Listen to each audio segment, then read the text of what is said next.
Welcome back to Rise and Thrive. I'm Emma Sullivan, and today we're talking about something that might surprise you: failure.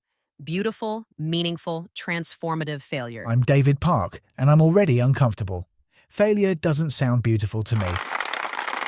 That's because we've been taught wrong. Today we're diving into one of the most incredible true stories of failure I've ever encountered.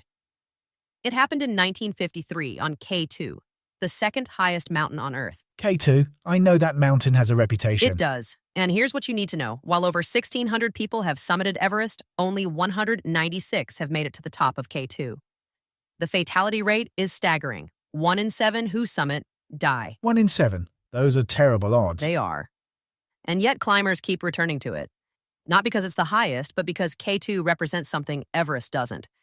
A mountaineer named Reinhold Messner called it the Mountain of Mountains. What makes it so different from Everest? K2 demands something deeper. You can't pay your way to the top. There are no guides holding your hand. It's remote, vicious, and unforgiving. But here's what matters for us today. K2's greatest story isn't about triumph. It's about failure. A mountain famous for failure. That's a different kind of legacy. Exactly. In the summer of 1953, a team of American climbers attempted K2. 8 men led by a physician named Charlie Houston. They weren't superstars. They were amateurs who shared common ideals and a willingness to put the team first. Team first. That already sounds different from how we approach things today. Very different. Houston said they avoided people who would put themselves first. They wanted a group with a singular lack of self-aggrandizement. Can you imagine assembling a team today with that as the criteria? In our current culture, that sounds almost impossible. Right? So these 8 men climbed for weeks. By early August, they'd reached 25,000 feet on the mountain. Then a massive storm pinned them down for 9 days. When they finally emerged from their tents, one of them, Art Gilkey, collapsed. What happened to him? He had developed blood clots in his legs. At sea level, that's serious. At 25,000 feet, it's virtually a death sentence. Charlie Houston examined him and knew it was hopeless. But here's what happened next. They didn't leave him. They didn't even consider it. Houston said they never even considered leaving him there alone. All thoughts of the summit vanished. Their entire focus became getting their dying teammate down the mountain. That's a profound choice. They gave up their dream. They wrapped Gilkey in a tent like a mummy and began the highest rescue attempt ever undertaken at that time. Inch by inch, they lowered him down the mountain in a raging storm. Can you imagine the physical and emotional toll? At that altitude, even thinking is difficult. Moving must have been agony. It was. And then something happened that would become legendary in mountaineering history. They were trying to pendulum Gilkey across a steep gully when one climber, George Bell, lost his balance and fell. Oh no. Bell's fall pulled another climber off his feet. That climber hit a rope connecting 2 more men. Suddenly, 5 climbers were rocketing down the mountain, all connected by ropes to Art Gilkey, who was anchored to one man, Pete Schoening. One man holding 5 falling climbers and a 6th injured man? Yes. Pete Schoening leaned into his ice axe, braced himself, and held all 6 men as the rope drew taut like steel wire. For 5 minutes, he held them. At an altitude where most people can barely think, he performed what's now called the most legendary ice axe belay in climbing history. That's extraordinary. That's superhuman. It was miraculous. But the ordeal wasn't over. Houston was concussed from the fall. Others were injured. They desperately needed shelter. They secured Gilkey with ice axes and moved to set up a tent on the other side of a rocky ridge. And when they came back for him, He was gone. An avalanche had swept through and taken him. The ice axes were gone. It was as if, one of them wrote later, the hand of God had swept him away. that's devastating. After everything they sacrificed. The next morning, they climbed down through a tangle of torn ropes and pieces of sleeping bag. Houston was first on the rope. He said later, it was obvious we were climbing through Art's blood. Blood and blood and blood.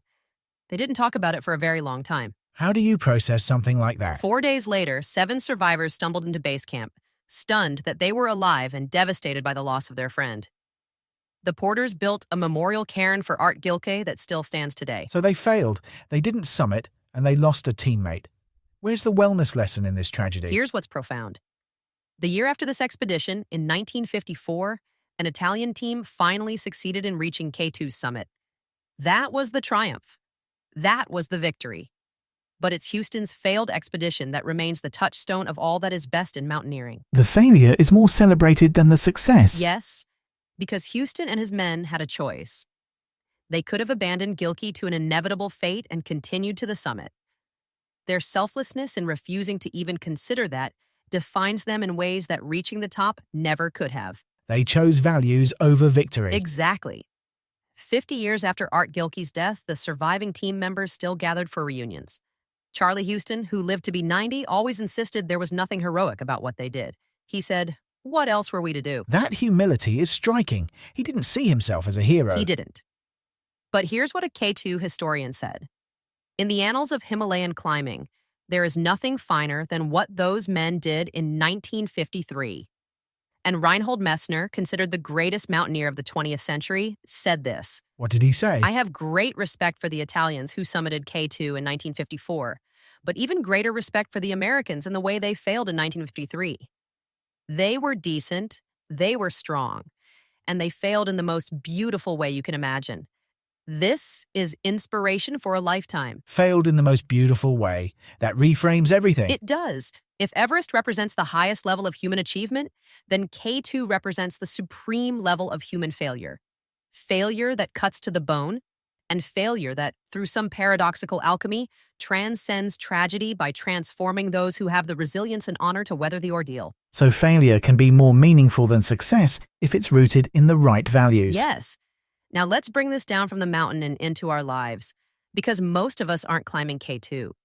But all of us face moments where we have to choose between our goals and our values. Those crossroads happen more often than we admit. They do. So, first question, what are you currently pursuing that might be asking you to compromise who you are? What summit are you chasing at the expense of what truly matters? That's uncomfortable to consider. We're taught to always push for the goal. We are, but Houston's team teaches us something different. They teach us that turning back isn't always weakness. Sometimes it's the strongest thing you can do. When have you turned back from something and later realized it was the right choice? I left a job once that looked perfect on paper, but was destroying my mental health. Everyone thought I was crazy. But you turned back from that summit. You chose your well-being over the achievement. That's the K2 lesson. Second, think about team versus individual glory. Houston said they avoided superstars who would put themselves first. In a world that celebrates individual achievement constantly, that's radical. It is. Where in your life are you operating as a superstar versus a team member?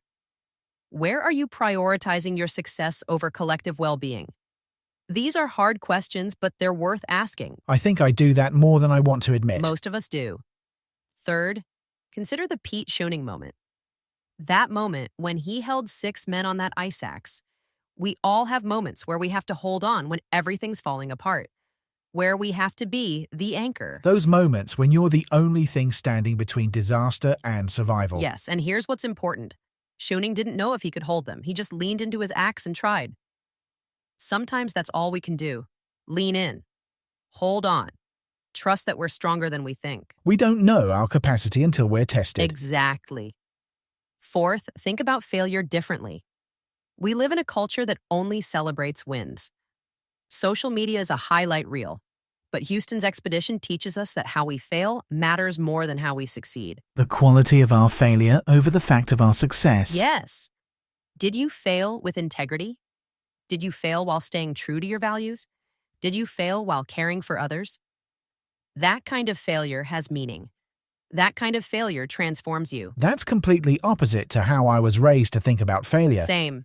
Fifth, consider what you'd abandon your summit for. Houston and his men gave up their dream, their years of planning, their one chance at K2 for a teammate who was dying. What would you give up your goals for? I've never thought about that. What's more important than my ambitions? That's the question. Is it family? Is it health?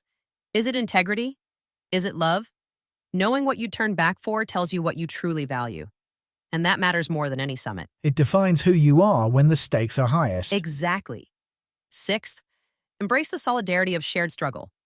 Those 7 men stayed connected for 50 years after that expedition. Reunions, phone calls, a bond that only they could understand. Shared suffering creates deep connection. The people who've been through hard things with you become family. They do. Who are your 7? Who are the people you've weathered storms with? Those relationships forged in difficulty are often the most meaningful we'll ever have. Don't take them for granted. The people who held the rope when you were falling. Beautiful way to put it. Seventh, remember that legacy isn't always what you think. Houston and his team didn't summit. They failed their objective. And yet their expedition is now considered one of the greatest legends in mountain history. Because of how they failed, not what they achieved. Yes. What if your legacy isn't about your wins? What if it's about your character in the hard moments? The times you chose people over glory. The times you held on when everything was falling apart. That shifts everything about how I think about my life. It should. Here's your practice for this week. Identify one goal you're pursuing right now, then ask yourself these questions. Am I willing to sacrifice my values to reach this? If someone needed me, would I abandon this goal? Is this summit worth what it's costing me? Those are confronting questions. Some goals might not survive that interrogation. And maybe they shouldn't. Maybe some summits aren't worth reaching. Houston chose to turn back. And that choice made him a legend. Not despite his failure, but because of it. The most beautiful way you can imagine to fail. Yes, so when you face your next big decision, remember those 8 men on K2. Remember that sometimes the strongest thing you can do is turn around. Sometimes the bravest thing you can do is hold the rope. Sometimes the most meaningful thing you can do is fail beautifully. This podcast is powered by voxcreer.ai, where ideas find their voice, even ideas about beautiful failure. Until next time, remember that your character in crisis matters more than your triumphs in comfort. Fail beautifully if you must fail at all.